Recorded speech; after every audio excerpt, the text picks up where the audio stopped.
បងប្អូនសម័យឥឡូវនេះប្រទេសថៃគឺពិតជាមានស្ថិរភាពណាស់ចំណែកអតិផរណាវិញគឺមានកម្រិតទាបប្រហែលជា 4% តែប៉ុណ្ណោះចំណែកឯសេដ្ឋកិច្ចវិញគឺបានកើនឡើងជារៀងរាល់ឆ្នាំជិត 3% នេះពិតជាមានស្ថិរភាពណាស់សម្រាប់ប្រទេសមួយដែលមានសេដ្ឋកិច្ចធំដុំប៉ុណ្នេះប្រទេសថៃមានសេដ្ឋកិច្ចចម្រុះពួកគេមានវិស័យសេវាកម្មវិស័យកសិកម្មវិស័យយានយន្តវិស័យគីមីនិងវិស័យទេសចរណ៍លក្ខណៈនៅពេលដែលខ្ញុំក្រឡេកមើលអំពីសេដ្ឋកិច្ចវាបានធ្វើឲ្យខ្ញុំចាប់អារម្មណ៍ថាតើហេតុអ្វីមួយពិភពលោករបស់យើងត្រង់កន្លែងនេះមានត្រង់កន្លែងនោះក្រហេតុអ្វីអឺរ៉ុបមានហេតុអ្វីអាស៊ីអាគ្នេយ៍ក្រអ្វីត្បិតតែប្រទេសថៃទទួលបានជោគជ័យពិតមែនបើប្រៀបធៀបជាមួយនឹងប្រទេសដទៃ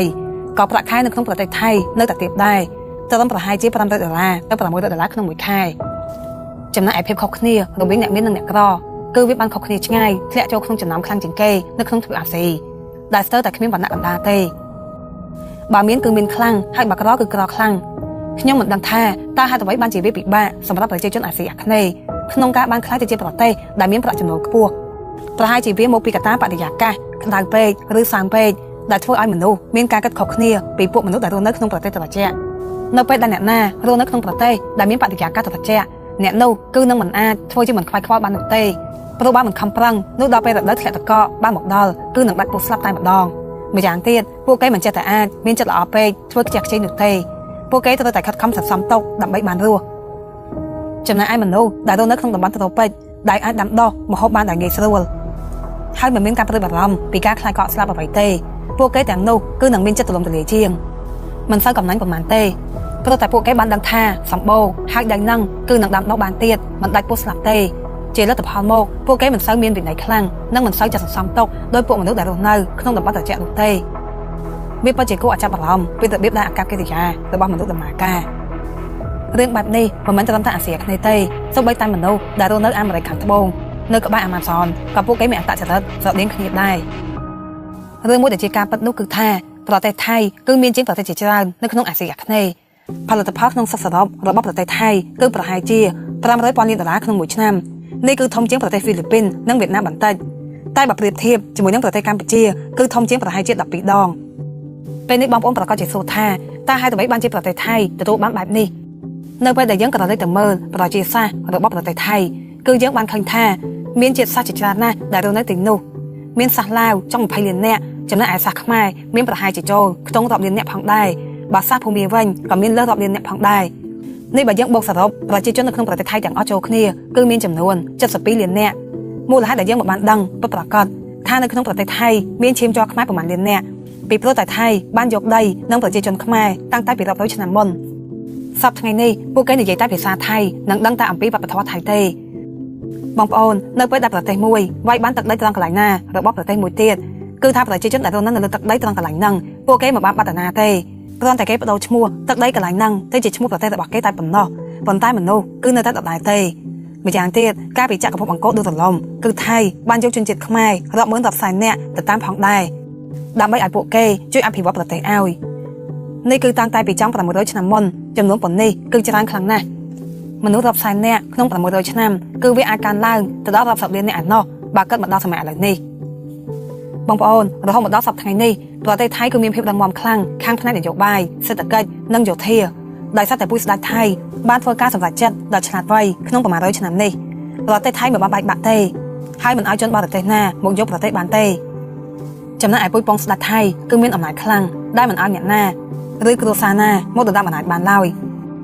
ស្ដេចថៃគឺជាអ្នកដែលបានបិទកាវឲ្យប្រជាជនថៃជាប់គ្នារួបរวมគ្នាខ្ញុំមិនដឹងថាពុយស្ដេចថៃមានសំណាងដ៏ចៃដន្យឬក៏ពួកគេឆ្លាតចេះបត់បែនបានគេចផុតពីទឹករលកបោកបោកទោះយ៉ាងណាក៏ដោយនៅក្នុងប្រទេសជាណាចក្រថៃដែលស្ដេចថៃនិងពុយពងស្ដេចមានអំណាចខ្លាំងវាក៏អាចជំរុញឲ្យមានអំពើពុករលួយផងដែរអ្នកដែលមានខ្សែជាមួយពុយស្ដេចពួកគេនឹងអាចបានរីកចម្រើនឡើងចំណែកឯអ្នកដែលគ្មានខ្សែគឺមិនងាយនឹងបានឡើងនោះទេដោយដែលខ្ញុំធ្លាប់បាននិយាយអំពីប្រទេសថៃនៅក្នុងវីដេអូចាស់អញ្ចឹងទីពិតនៃប្រទេសថៃគឺមានប្រជាធិបតេយ្យត្រឹមតែ 50% ទេប៉ុន្តែទោះបីជា 50% នេះក៏ដោយក៏ប្រទេសថៃនៅតែដើរទៅមុខដែររដ្ឋាភិបាលរបស់ពួកគេនៅតែដំណើរការ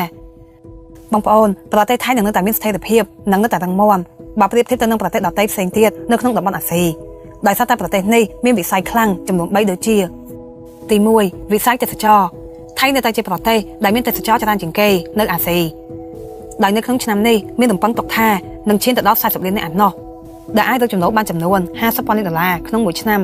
បងប្អូននេះគឺជាលុយថ្មីដែលហូរចូលមកក្នុងប្រទេសមិនមែនជាលុយនៅក្នុងប្រទេសស្រាប់នោះទេនេះគឺជាមូលដ្ឋានគ្រឹះដ៏រឹងមាំនៃសេដ្ឋកិច្ចរបស់ប្រទេសថៃ